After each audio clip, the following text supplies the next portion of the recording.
She raised 3 children in a house where the heat went out every January. She worked the overnight shift for 22 years so her kids could sleep without worrying. She sold her wedding ring to pay for her youngest son's asthma treatments. She never missed a single parent-teacher conference. Not once, not even the year she fractured her ankle and took 2 buses to get there. She never asked a single person for help. And then one Tuesday morning at a hospital billing window in Atlanta, Georgia, a woman behind a desk looked at her payment plan paperwork, looked at her address, and told her that unless she could produce $8,400 within 72 hours, her surgery would be canceled. What that woman behind the desk did not know, what nobody in that billing office knew, was that a 7'1" man worth more than $400 million happened to be standing 6 feet behind her in the same line, waiting to visit a sick teammate. And what she said to him, when he finally spoke to her, would change the way Shaquille O'Neal thought about everything he had ever worked for. This is the story of Dorothy Mae Greer, a woman who spent her whole life giving and almost nothing receiving, and the 63 seconds that proved the universe had been keeping track all along. The Emory University Hospital billing department on a Tuesday morning looks nothing like the rest of the building. There are no flowers, no soft lighting, no art on the walls. There are fluorescent tubes overhead, a row of plastic chairs bolted to the floor, a number dispenser by the door, and a long counter with 4 windows separated by smudged plexiglass. The air smells like printer paper and hand sanitizer. The chairs fill up fast. People sit with folders in their laps and their eyes on the floor. Dorothy Greer was in seat 11. She was 64 years old, small-framed, with gray locks pulled back under a burgundy headscarf and hands that had been worked so long they had forgotten how to be still. She wore a pressed floral blouse and sensible shoes. No jewelry except the small gold cross at her collar that had belonged to her own mother. She had arrived 40 minutes early and taken a number. Her number was called just before 9 a.m. She walked to window 3 and placed her paperwork on the counter. She had organized it herself. Her insurance documents, her doctor's referral, her payment history showing 14 months of on-time installments, and a typed letter from her primary care physician explaining that her procedure, a mitral valve repair, was not elective. It was necessary. Her cardiologist had written the phrase medically urgent twice. The woman at window 3, her name tag read C. Harmon, did not look up when Dorothy sat down. She scanned the documents. She tapped something into her computer. She scanned them again. "There's a gap in your insurance coverage," she said, "December through February. That gap changes your out-of-pocket calculation." "I know," Dorothy said. "I lost my employer coverage when I retired in November. I transitioned to Medicare in March. I have the documentation. The gap is the problem. I've been making payments." "You have, see," Harmon said, "but the balance restructured. The new balance due before your procedure date is $8,400. Dorothy was quiet for a moment. "My surgery is in 6 days. I understand that. I have $1,100 in my account. We do have a financial hardship application process. See," Harmon said, and she slid a single sheet of paper under the plexiglass. "Processing takes between 10 and 15 business days." Dorothy looked at the paper. She looked at the woman behind the plexiglass. She did not cry. She had learned a long time ago not to cry in front of people who were only doing their job, because it was never the job's fault. "Thank you," she said, and she picked up her paperwork and stood. She turned and walked toward the chairs to gather her bag, and that was when she noticed, for the first time, the very large man in the gray hoodie 3 rows behind her. He had been watching. What the billing window did not know, what C. Harmon would not find out until later, was who had been in that waiting room. Shaquille O'Neal had arrived at Emory that morning because a former teammate, a man he had played alongside for 3 seasons in the late 90s, had been admitted 2 days before with a serious infection following knee surgery. He had not announced his visit. He had brought a bag of food, a card, and no camera crew. He had checked in at reception, been told his friend was resting, and been directed to wait in the main corridor. He had taken a wrong turn. He had ended up in the billing department. He had taken a number 37, sat down in seat 8, waited, and watched. He had watched Dorothy Greer lay out her paperwork with the precision of someone who had prepared for a battle they knew was coming. He had watched her face when the number changed. He had watched her stand without argument. He had watched her say thank you to a woman who had just told her that a surgery she needed to survive might not happen. He sat for a long moment after she turned to go. Then he stood up. Shaquille O'Neal grew up in Newark, New Jersey, and then on military bases across the world. And the one constant in every place he ever lived was his mother. Lucille O'Neal was the kind of woman who could hold a family together with nothing but structure and love, and the absolute refusal to give up. She worked. She prayed. She ironed his uniform every morning, even when she was exhausted. She sat with him through every frustration of his childhood, every kid who said he was too big, too clumsy, too much, and she told him the same thing every time. "You are a gift," she said. "Not to basketball, not to people who want something from you. You are a gift to the people in front of you, the ones who need what only you can give. Don't ever forget that."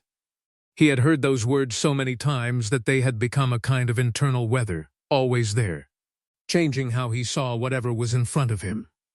What was in front of him right now was a 64-year-old woman in a burgundy headscarf walking slowly toward the exit of a hospital billing department with a folder of perfectly organized paperwork and nowhere to go with it. He made a decision. He did not make it loudly. He did not announce it to the room or pull out his phone or gather an audience. He simply crossed the waiting area in 4 long strides and spoke. "Excuse me, ma'am." Dorothy turned. She looked up, quite far up, and blinked. "I'm sorry to bother you," he said. "My name is Shaquille. I was sitting back there and I couldn't help but overhear. I know that's not polite, and I apologize for that. But I want to ask you something, if you'll let me." Dorothy looked at him steadily. "Go ahead," she said. "What is the amount you need?" She was quiet for a moment. Not because she didn't know the answer, because she was trying to figure out the shape of the question. $8,400. She said. He nodded once. "Can I come with you back to the window?" In his pocket, folded flat and worn soft at the crease, Shaq carried a business card from his personal financial manager. He had carried it for 11 years as a kind of habit, the way some people carry a lucky coin. He used it on average twice a year, always in situations like this, always without fanfare, always when the person in front of him would not have asked and could not have predicted. He had learned this habit from watching his mother do it with a $5 bill when he was 9 years old, pressing it into the hand of a woman in line at the grocery store who had counted out her change twice and still come up short. She had done it without comment, without looking for a reaction, without waiting to be thanked. When Shaquille stepped back up to window 3 with Dorothy Greer standing 1 step behind him, Harmon looked up from her screen. She recognized him. She said nothing. "I'd like to pay the remaining balance on this patient's account," he said. He gave Dorothy's name and date of birth, which Dorothy provided quietly, and he passed the business card under the plexiglass. "Please call that number. They'll take care of it." "See." Harmon looked at the card. She looked at him. She began to speak. "Sir, our policy for third-party payments." "I know the policy," he said gently. "I've done this before. They'll have whatever documentation you need within the hour." He was not threatening. He was not impatient. His voice was the same steady temperature it had been when he first crossed the room. Warm, low, unhurried. Harmon picked up the phone. Dorothy stood beside him and said nothing. She was not a woman given to dramatic reactions. She held her folder against her chest and watched the transaction unfold with the focused calm of someone who has learned to process extraordinary things by going very still.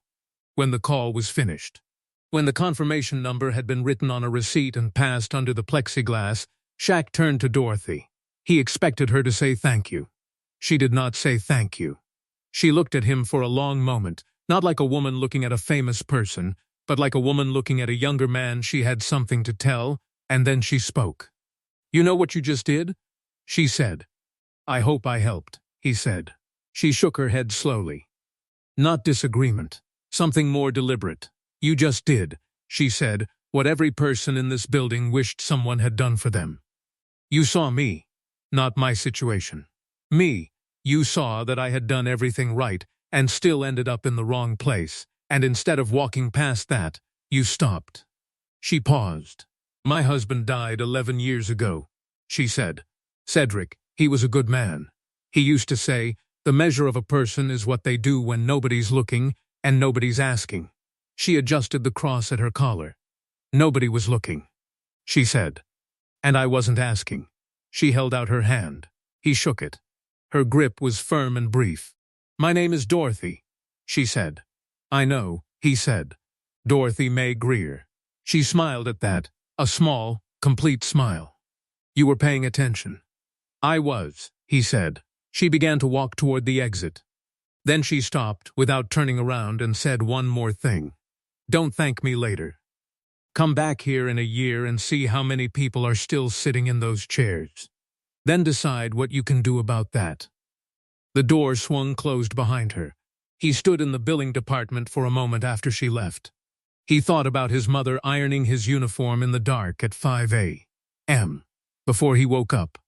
He thought about the grocery store when he was 9, and the woman who came up short, and the way his mother pressed the $5 bill into her hand, and then pretended it hadn't happened, steering him gently out the door like it was the most ordinary thing in the world to give away the last of what you had.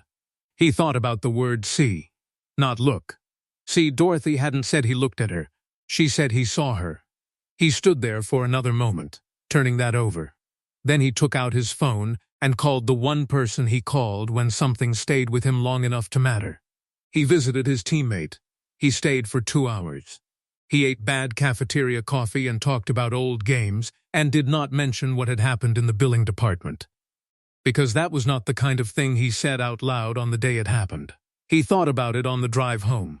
He thought about the chairs, bolted to the floor, row after row, full of people with folders in their laps and their eyes down. He thought about Dorothy's last words. Come back here in a year and see how many people are still sitting in those chairs. Then decide what you can do about that. He called his manager that evening. He called his attorney the day after. 3 months later, he met with the leadership team at Emory University Hospital. He proposed a charitable fund, not a donation, not a one-time gift, but a structured, ongoing financial assistance program for patients whose insurance coverage gaps or late hardship applications left them without a clear path to treatment. The fund would be managed in partnership with the hospital's social work team. It would prioritize patients with documented medical necessity. It would not carry his name. He was specific about that last part. The program launched 9 months after a Tuesday morning in a fluorescent-lit room where a woman said thank you to someone who had just taken something from her, and a man in a gray hoodie decided not to walk past. Dorothy May Greer had her surgery 14 days after the morning at the billing window. Her mitral valve repair was performed by a cardiothoracic surgeon named Dr. Priya Nagarajan, who later told a colleague that she had rarely seen a patient go into surgery with such composure. Dorothy had come in early, arranged her things neatly in the bedside drawer, and when the anesthesiologist asked if she had any questions, she said only one, "Will I wake up in time to see my grandson's school play on Saturday?" The play was The Lion King. Her grandson Marcus was playing Simba. She was in the front row on Saturday morning, still moving carefully, with a bag of cough drops in her coat pocket and a bouquet of flowers she had asked her daughter to bring because, she said, the boy worked hard and deserves flowers from his grandmother, not from a store. She did not know about the fund until her daughter called her 4 months later with a news article on her phone. Dorothy read it twice. She sat with it for a while. Then she called her youngest son, the one whose asthma she had sold her wedding ring to treat. And she read him the part about how the fund had already helped 41 patients in its first quarter.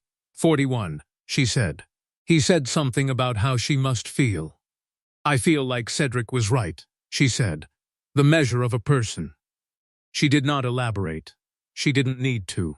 She hung up the phone and went back to her kitchen, where she was making rice and beans. An old recipe. The one she'd stretched to feed 6 mouths back when stretching was the only option, because her daughter was coming for dinner, and there is never a bad reason to cook for the people you love. Now I want to hear from you. Where are you watching from right now? Drop your city and country in the comments. I love seeing how far these stories travel. If this story moved you, even just a little, hit that like button. It takes 1 second, but it helps more people find stories like this one. And if you haven't already, subscribe to the channel and tap that bell so you never miss another video. But here's the most important thing I'll ask you today. Share this video. Send it to your mom. Send it to someone who needs to hear that the measure of a person is what they do when nobody's looking and nobody's asking. Because kindness is free. And sharing it costs nothing. Thank you for watching. I'll see you in the next one.